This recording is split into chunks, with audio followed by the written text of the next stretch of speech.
मनोज जरांगे यांनी मराठा आरक्षणासाठी उभारलेला लढा राज्यभर पोहोचवला। त्यानंतर सरकारनं आरक्षणाचं आश्वासन देत आंदोलन शांत केलं। त्यानंतर आता आरक्षणाबाबत एक मोठी बातमी समोर आली आहे, कारण मराठा आरक्षणाच्या मुद्द्यावर राज्य सरकारने गुरुवारी मुंबईत एक अत्यंत महत्त्वाची बैठक घेतली। मराठा आरक्षण उपसमितीच्या या बैठकीत मनोज जरांगे पाटील यांच्या आंदोलनानंतर झालेल्या प्रगतीचा आढावा घेण्यात आला।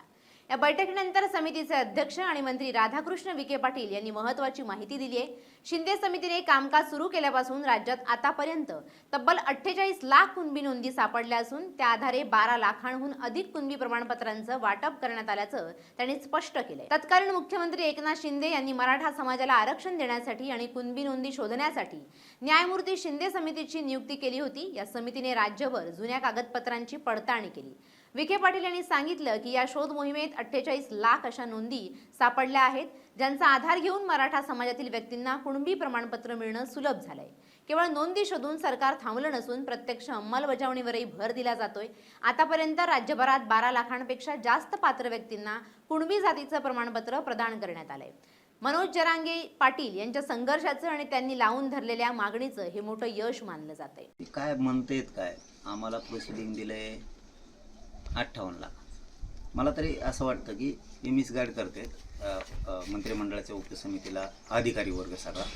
हे सत्य आहे, कारण ज्यावेळेस शिंदे साहेबांची समिती नियुक्त केली गेली आणि त्यांनी ज्यावेळेस त्या काळात नोंदी शोधल्या त्यावेळेस 58 लाख नोंदी शोधल्या गेलेल्या। आणि आता हे काय म्हणतात की मग आता हे आकडा कोणचा आहे, परत कन्फ्युजन आहे। मग ते आकडा कोणचा आहे आता येऊ की आता नवीन ज्यावेळेस शिंदे समितीला मुदतवाढ दिली तेव्हापासून शोधलेले आहेत का? मग या मग असू शकतात 2,88,000 काय म्हणतात 48 लाख एकूण 48 लाख सापडले। 48,000 आणि 48 लाख कुणबी नोंदी आढळल्या, त्यापैकी 12 लाख प्रमाणपत्र वाढल्याची माहिती विखे पाटलांनी दिली आहे। नाही आता काय माहिती बरं का, 48 लाख ते सापडले म्हणताय नोंदी शिंदे समिती। या शिंदे समितीनं त्यावेळेसचं सरकारनं दिलेलं प्रोसिडिंग आहे 58 लाखांचं। 58 लाख। मग आता याच्यात काय कन्फ्युजन व्हायला लागलंय, हे सत्यच 58 लाखच नोंदी आहेत, 48 लाख नाही। प्रमाणपत्र वाटपाच्या प्रक्रियेत छत्रपती संभाजीनगर आणि बीड जिल्ह्याने मोठी मजल मारली आहे। गेल्या 6 महिन्यात एकट्या संभाजीनगर जिल्ह्यात 49,000 कुणबी प्रमाणपत्राचं वाटप करण्यात आलंय, तर बीड जिल्ह्यात 34,000पेक्षा जास्त नागरिकांनी ही प्रमाणपत्र मिळवली आहेत। मराठवाड्यातील या 2 जिल्ह्यांमध्ये आरक्षणाची मागणी अत्यंत तीव्र होती, त्यामुळे या आकडेवारीला विशेष महत्त्व प्राप्त झालंय। मनोज जरांगे पाटील यांनी मुंबईतील आझाद मैदानावर जाण्यासाठी काढलेल्या मोर्चा दरम्यान आणि राज्यातील विविध आंदोलनादरम्यान आंदोलकांवर गुन्हे दाखल करण्यात आले होते।